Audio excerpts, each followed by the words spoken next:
নমস্কার কলকাতা। আজকে আবার চলে এসেছি আমরা রেডেল ভেডারের তরফ থেকে সাক্ষাতে আয়তায়। আজকে আমার সাথে যিনি আছেন, যে স্পেশাল গেস্ট, তিনি হলেন আমাদের বিশ্বাস আর অবিশ্বাসের মাধ্যমে যে ভাগ্য নির্ধারিত করে যারা, মানে আমরা আজকাল সোশ্যাল মিডিয়াতে দেখতে পাই বিভিন্ন জায়গায় বিশ্বাস অবিশ্বাসের মধ্যে জ্যোতিষশাস্ত্র, বাবা মায়ের বচন, তো বিভিন্ন মাধ্যমে। তার সাথে জানবো এমনই একজন ব্যক্তির ঘটনা বা তার বিবর্তন, কীভাবে তিনি মানুষের বিভিন্ন সমস্যার সমাধান করে আর তার পরিবেষ্টিত ইনস্টিটিউটের মাধ্যমে তিনি জ্যোতিষশাস্ত্রকে ছড়িয়ে দিচ্ছেন বা তার সমাধান দিচ্ছেন, সেই আড্ডা। তো একটু আড্ডা হবে, অনেক তথ্য জানবো, আর আমাদের ভাগ্যটা কতটা নির্ধারণ করতে তিনি পারবে সেটা জানবো। সঙ্গে থাকুন রেডিও ভেরামের। শান্তনু শাস্ত্রী, শান্তনু দা আমার খুবই পরিচিত উনি। তো আমরা আজকে ফার্স্ট যে প্রশ্নতে আসছি সেটা হচ্ছে, তুমি কতদিন যাবৎ এই জ্যোতিষশাস্ত্রতে জড়িত? বেসিক্যালি শেখা শুরু করেছি প্রায় 23 বছর আগে। এটা মোটামুটি 2002 সালের 2 সাল বা 3 সালের মাঝামাঝি, সেই সময় থেকে জ্যোতিষশাস্ত্র শেখা শুরু করি। তারপরে প্র্যাকটিসে আসি পুরোদস্তুর মোটামুটি 2006-এর পর থেকে। আর প্রফেশনাল প্র্যাকটিস যেটা শুরু করেছি সেটা হচ্ছে ধরো তুমি 2017-এর পর থেকে। আর আমার যে ইনস্টিটিউট, অর্থাৎ আমি যেখানে অ্যাস্ট্রোলজি, অ্যাকচুয়ালি প্রেডিক্টিভ অ্যাস্ট্রোলজি যেখানে আমি পড়াই, সেইটা শুরু হয়েছে 2018 থেকে, এবং তারপর থেকে কন্টিনিউ চলছে। টোটালি অনলাইনে আমরা ক্লাস করিয়ে চলেছি। মানে শুধুমাত্র সমস্যার সমাধান না, জ্যোতিষী বিদ্যা শেখাও তুমি। দেখো, সবসময় তো সমস্যার যে সমাধান হবেই এরকম তো ব্যাপারটা নয়। বেসিক্যালি কিছু কিছু ক্ষেত্রে সমস্যার সমাধান হয়, কিছু কিছু ক্ষেত্রে সমস্যার সমাধান করা পসিবল নয়। বাট জ্যোতিষ একটা শাস্ত্র, যে শাস্ত্রটা জড়িয়ে রয়েছে ভারতবর্ষের কৃষ্টির শখে।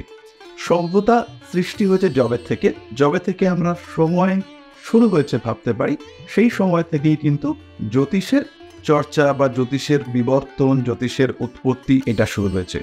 সিস্টেমেটিক ডেভেলপমেন্ট হয়েছে, তারপরে ধীরে ধীরে জ্যোতিষশাস্ত্র বিবর্তিত হয়েছে। বিভিন্ন সময় বিভিন্নভাবে এর উপরে বিভিন্ন মানুষ তারা কাজ করেছেন, এবং ইনফ্যাক্ট একটা নাম আমি বলবো, তিনি হচ্ছেন বিজি তিলক, বালগঙ্গাধর তিলক। তো আমরা তাকে প্যাট্রিয়ট হিসেবে, অর্থাৎ স্বাধীনতা সংগ্রামী হিসেবে, বিপ্লবী হিসেবে চিনি, কিন্তু তার এই জ্যোতিষশাস্ত্রের উপরে বিরাট কাজ রয়েছে। ইনফ্যাক্ট গীতা রহস্য বলে তিনি একটি বই লিখে দিয়েছেন, তার দীর্ঘকালীন গবেষণা। সেখানেও আমরা দেখতে পাই যে জ্যোতিষের যে সিস্টেমেটিক বিবর্তন, সেটা কিন্তু সেখানে ভীষণভাবে রয়েছে, দেখানো রয়েছে। এরকম প্রচুর গণিতবিদ রয়েছেন, এবং জ্যোতিষশাস্ত্রের একটা বড় অংশ ম্যাথামেটিক্যাল। প্রেডিক্টিভ পার্টটাতে ম্যাথামেটিক্সের পরিমাণ কম, কিন্তু যেটা হচ্ছে গিয়ে ম্যাথামেটিক্যাল পার্ট, যেটাকে আমরা বলতে পারি অবশ্যই সেটা একটা বিজ্ঞানের অংশ। তো এই জায়গাটাতে দাঁড়িয়ে আমি যেটা বলবো যে পড়া শুধু নয়, বা ভাগ্যের পরিবর্তন করা এটা শুধু সবসময় করা পসিবল নয়, কিন্তু শিখতে হবে, জানতে হবে। এবং যেহেতু প্রচুর মানুষ এখন এটার উপর ডিপেন্ডেন্ট হয়ে রয়েছে, তাই এটাকে প্রত্যেকেরই কিছু না কিছু বোঝা উচিত, কিছু বেসিক নলেজ জানা উচিত। তার জন্য আমরা পড়াই। আচ্ছা, তো এই জ্যোতিষশাস্ত্র যে জিনিসটা, সেটা কি পুরোপুরি অনুমান, মানে এটা গবেষণা, নাকি বিজ্ঞানের সাথে কোনোভাবে জড়িত? দেখো, জ্যোতিষের 3টে পার্ট রয়েছে। ফার্স্ট পার্ট হচ্ছে সিদ্ধান্ত, সংহিতা এবং হোরা। এটা হচ্ছে প্রেডিক্টিভ অ্যাস্ট্রোলজির পার্ট। তো এর মধ্যে ম্যাথামেটিক্যাল পার্ট যেটা, সেটা আমরা দেখতে পাই সিদ্ধান্ত, সংহিতা এগুলোর মধ্যে। এই পার্টটা কিন্তু টোটালি সাইন্টিফিক, এখানে প্রেডিকশন নেই। এটা হচ্ছে গ্রহদের অবস্থান ক্যালকুলেশন, তাদেরকে অবজার্ভ করা, কোথায় তারা রয়েছে, গ্রহণ, এই সমস্ত পার্ট। তো এই পার্টটাকে আমরা টোটালি বলবো সায়েন্স। কিন্তু যদি আমরা এখন লজিক খুঁজতে চাই যে বৃহস্পতি তিনি কি করে আমাদের স্মৃতিশক্তি কিংবা লিভারের ক্ষমতা নিয়ন্ত্রণ করবেন, তাহলে এটাকে সায়েন্স বলা যাবে না, তখন এটা চলে আসবে ফিলোসফিক্যাল পার্টে। তো যদি আমরা একের পর এক প্রেডিকশন করতে চাই বা ভাবি, তাহলে এটাকে আমরা বিজ্ঞান বলতে পারবো না। সত্যি প্রেডিক্টিভ অ্যাস্ট্রোলজিকে বিজ্ঞান বলতে পারবো না, কিন্তু এটা একটা সিস্টেমেটিক স্টাডি, এবং এর মাধ্যমে আমরা মানুষের প্রারব্ধ, মানুষের প্রবণতা, মানুষের অ্যাপিয়ারেন্স, সেই মানুষটার জন্য কোন দিকটা বেটার, এগুলোকে আইডেন্টিফাই করতে পারি। তো ম্যাথমেটিক্যাল পার্টকে আমরা টোটালি বিজ্ঞান বলবো, আর বাকি যে প্রেডিক্টিভ পার্টটা, এটা আমাদের পড়াশুনো, অভিজ্ঞতা, তার সঙ্গে সঙ্গে গ্রহদের অবস্থা, এইগুলোকে নিয়ে অনুমানও পুরোপুরি বলা যাবে না, বাট একটা সিস্টেমেটিক অ্যাপ্রোচ, সিস্টেমেটিক স্টাডি, এটা আমরা বলতে পারবো। আচ্ছা, তো আমাদের সব জায়গাতে এখন বিভিন্ন অ্যাপ হয়ে গেছে যে অ্যাস্ট্রো নিয়ে যারা মানে বলেন আর কি, ইভেন যারা অ্যাস্ট্রোর হিসাবে বিভিন্ন সমস্যার সমাধান করছে। তো সেই অ্যাপ জনিত বা সোশ্যাল মিডিয়া জনিত যে জায়গাগুলো, সেখানে যে সমস্যার সমাধান হচ্ছে, সেটা কি আদেও এতটাই সহজ, মানে এটা পসিবল?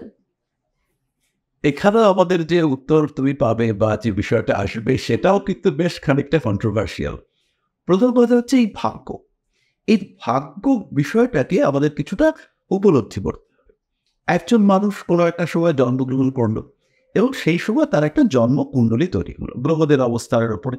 তো এইটাকে হিন্দু শাস্ত্র অনুযায়ী বলা হচ্ছে এটা হচ্ছে তার প্রারব্ধ। অর্থাৎ সে যে তার কর্ম নিয়ে জন্মগ্রহণ করলো, তার যে ট্রেন্ড, তার যে প্রবণতা, সেটা হচ্ছে তার কুণ্ডলী। এরপরে দুটো বিষয় রয়েছে, তার মধ্যে দুটো বিষয়ের মধ্যে প্রথমটা হচ্ছে তার কর্মা, আর দ্বিতীয়টা হচ্ছে তার পরিবেশ।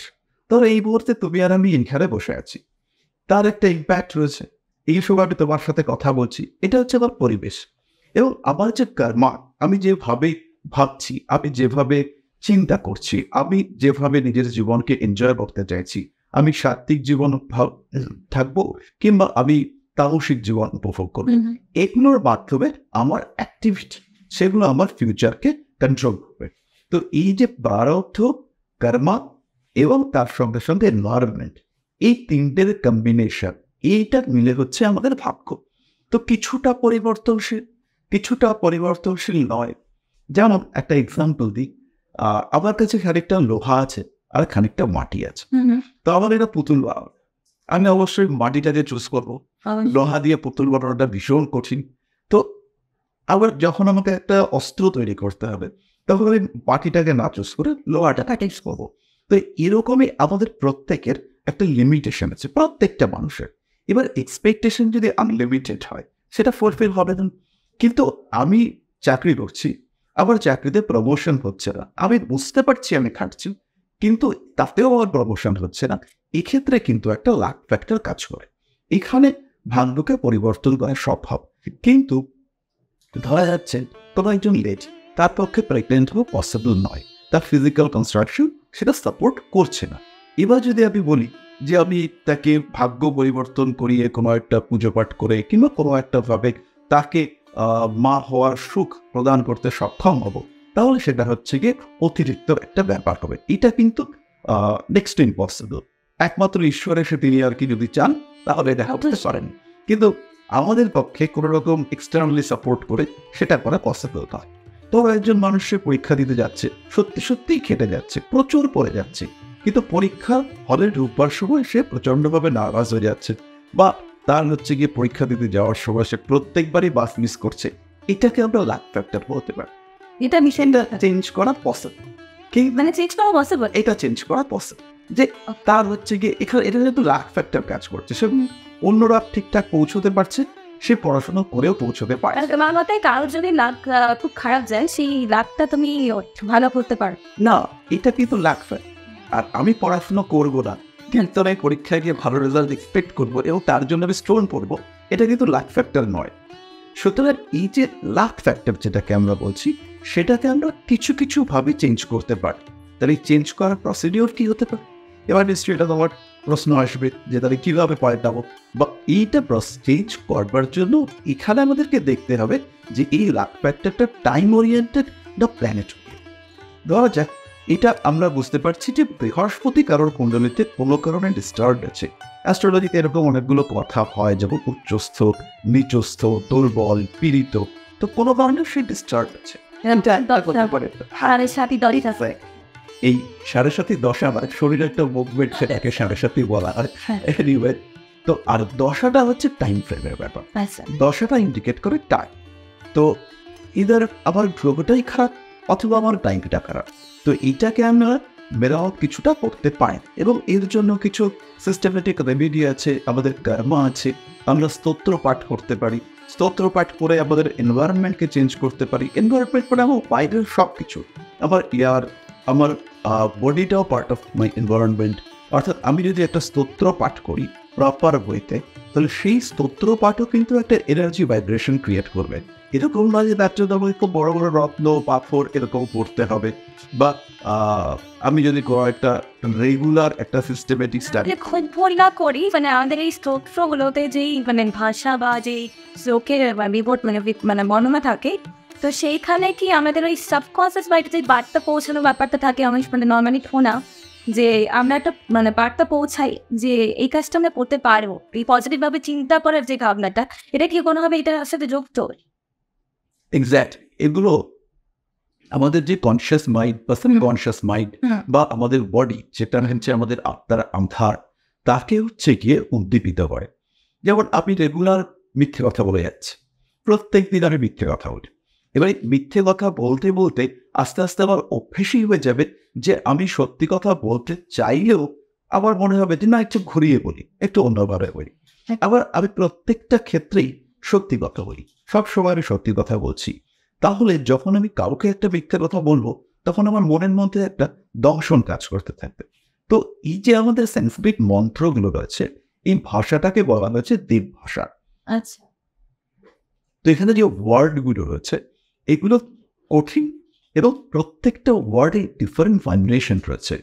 এই ভাইব্রেশনগুলো আমাদের বডি, আমাদের মাইন্ড এদেরকে চেঞ্জ করতে পারে।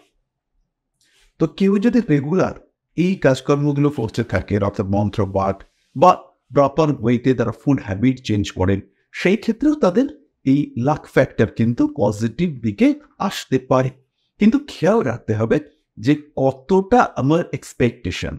বর্তমানে আমাদের এক্সপেকটেশন চরম মাত্রা ছুঁয়েছে। এখনকার দিনের যে সামাজিক অবস্থা, মানুষ বিশেষ করে ইয়াং পিপল যারা, তারা অদ্ভুত রকমের চিন্তা ভাবনা করছে। কেউ ভাবছে ক্রিপ্টোকারেন্সি বা অন্য কোনোভাবে ইমিডিয়েট আমরা অনেক বেশি পয়সা আয় করে নেব। তো সেই ক্ষেত্রে দেখতে হবে যে সেই মানুষটার আধার কতটুকু, তার পাত্র বা একটা পাত্র আমার কাছে রয়েছে, সেটার ওজন হচ্ছে গিয়ে 500 গ্রাম। তো আমি যদি সেটাকে ভাবি যে 5 কিলো চাল ওটার মধ্যে থাকবে, তাহলে সেটা পড়ে যাবে প্যাকে। তো এইভাবে তার যে আধার, তার থেকে বেশি যদি এক্সেসিভ এক্সপেকটেশন হয়, তখন তার এক্সপেকটেশন ফুলফিল হবে না। তো তোমরা কি সেটা নির্ধারণ করতে পারো যে একটা মানুষের মধ্যে সেই মানে অ্যাক্সেপ্টেন্সটা কতটা হতে পারে? হ্যাঁ, এই বিষয়টা জ্যোতিষশাস্ত্রের সাহায্যে নির্ধারণ করা পসিবল। মানে একটা বাচ্চা বড় হওয়ার সাথে সাথে যে কি কোন সেগমেন্টে কাজ করতে পারে বা কোন কিনে পড়াশোনা করিয়ে আরো এগোতে পারবে, সেটা কি এর মধ্যে কোনোভাবে জড়িত?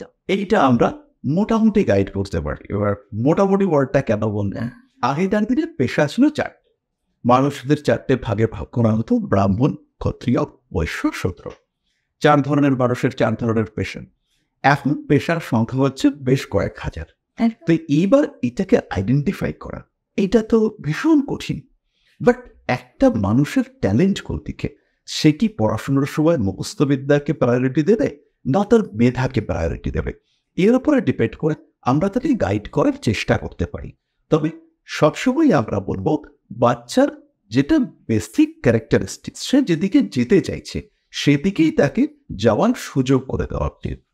এবার একজন মানুষ, একটা এক্সাম্পল দিই, এক ক্লায়েন্ট তার একদম সামান্য একটা মুদিখানার দোকান চালান, কোনো কাজই ছোট না অবশ্যই, কিন্তু তার বাচ্চাটির মা তার মধ্যে ক্রমাগত বুস্ট করার চেষ্টা করে যাচ্ছে যে সেই বাচ্চাটি রাশিয়াতে বা সোভিয়েতের আশেপাশের কোনো একটা কান্ট্রিতে গিয়ে সে ডাক্তারি পড়বে, এবং তার জন্য সে পুরো টাকাটা লোন নেবে।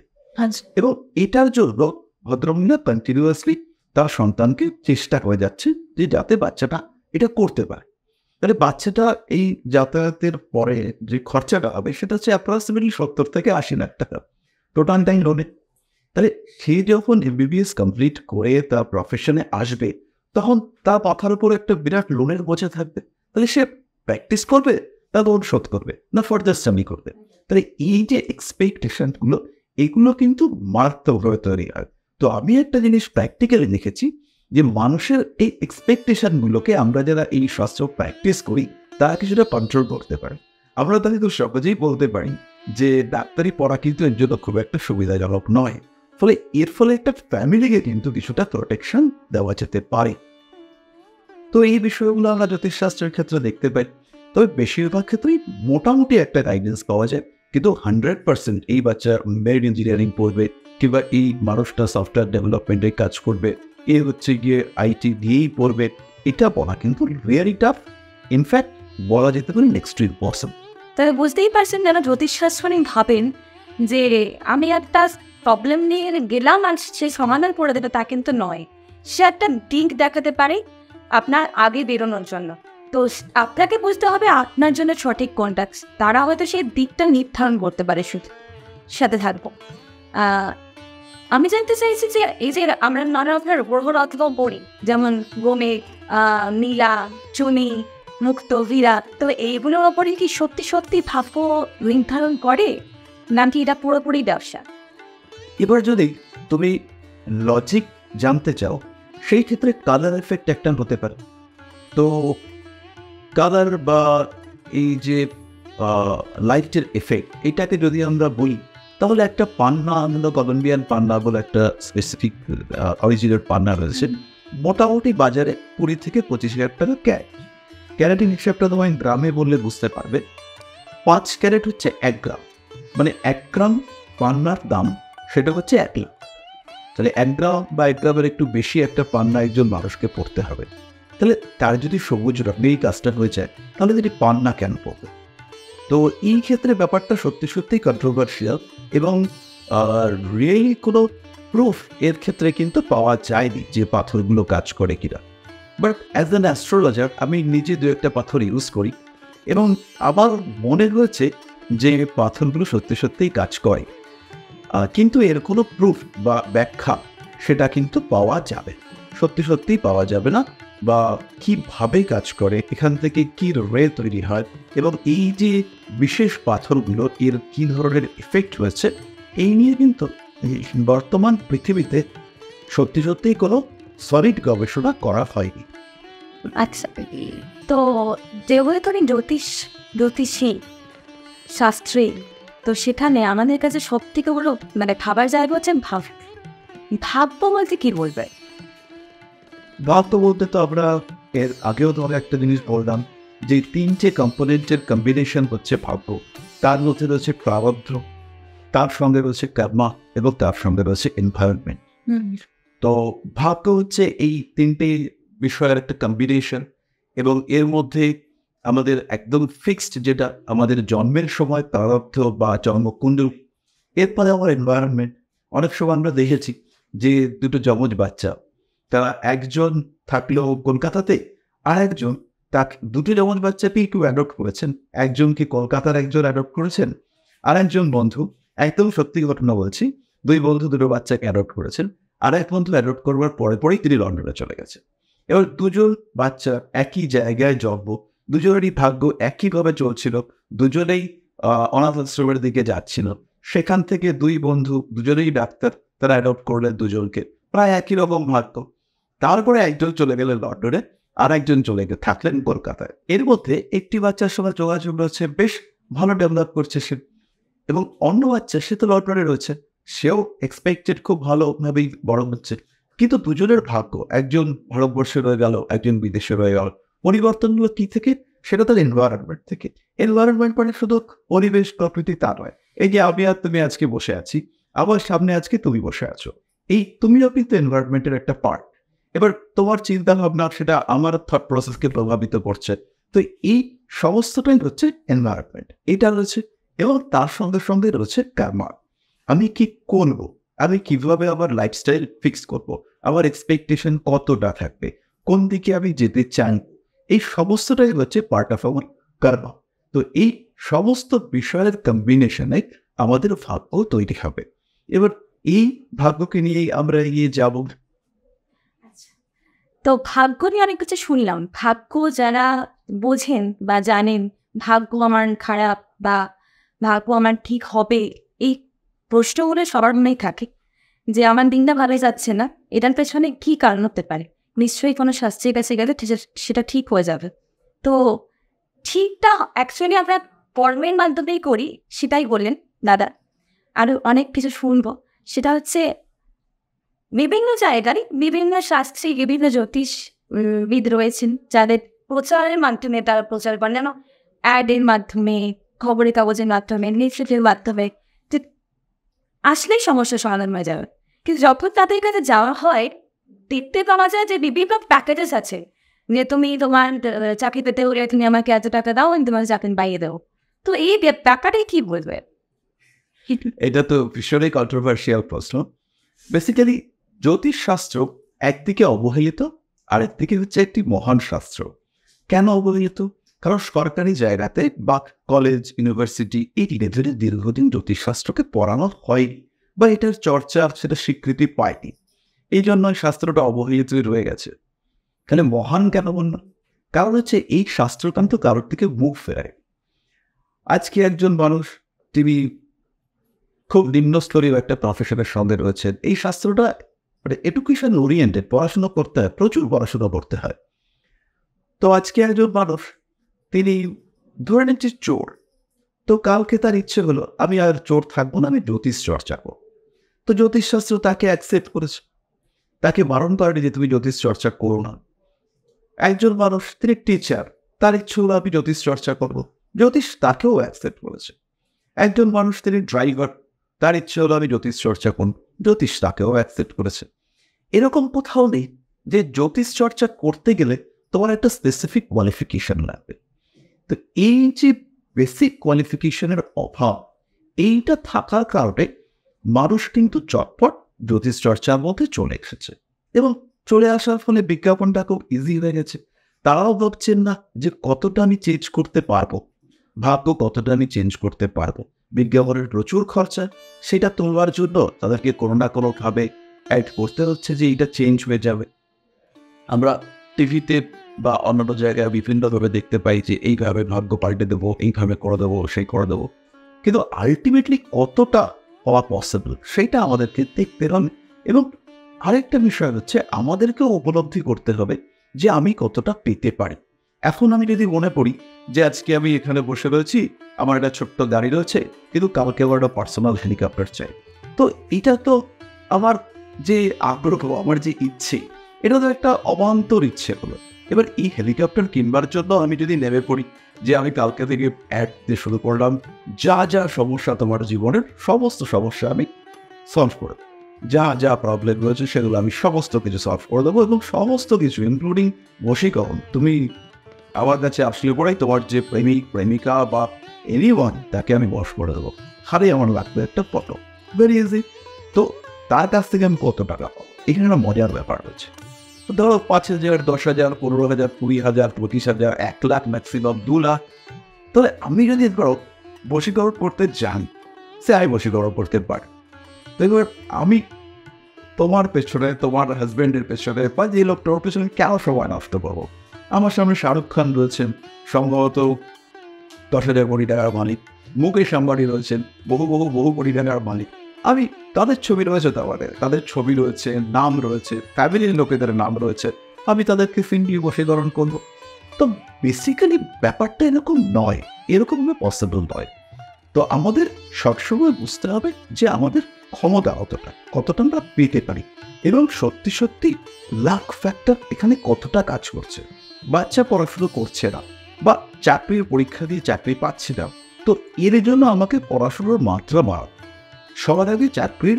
এবার যদি ঘটনাটা এরকম হয় যে আমি পরীক্ষা দিচ্ছি, আমি এফিশিয়েন্ট, কিন্তু কোনো না কোনো কারণে বাকিদের হচ্ছে, আমার হচ্ছে না, সেই ক্ষেত্রে মেবি লাক ফ্যাক্টর কাজ করতে পারে। কিন্তু বেশিরভাগ ক্ষেত্রে যেটা দেখতে পাওয়া যায় যে মানুষ পড়াশুনো করে না, তার জন্য চাকরি পায়। তো পড়াশোনার মাত্রাটা বাড়াতে হবে, কারবাকে সাফিসিয়েন্ট জায়গায় নিয়ে যেতে হবে, তারপরে এনভায়রনমেন্টকে ঠিকঠাক রাখতে হবে, তারপরে হচ্ছে গিয়ে লাক ফ্যাক্টরই আমরা চিন্তা করবো। রেডিওর জন্য কিছু বার্তা। রেডিও ইন্ডাস্ট্রি প্রায় শেষের দিকে সবাই মনে করেন এখনকার দিনে। অনেকে এরকম কি অনেক কিছু কন্ট্রোভার্সি চলছে যে রেডিও শেষ।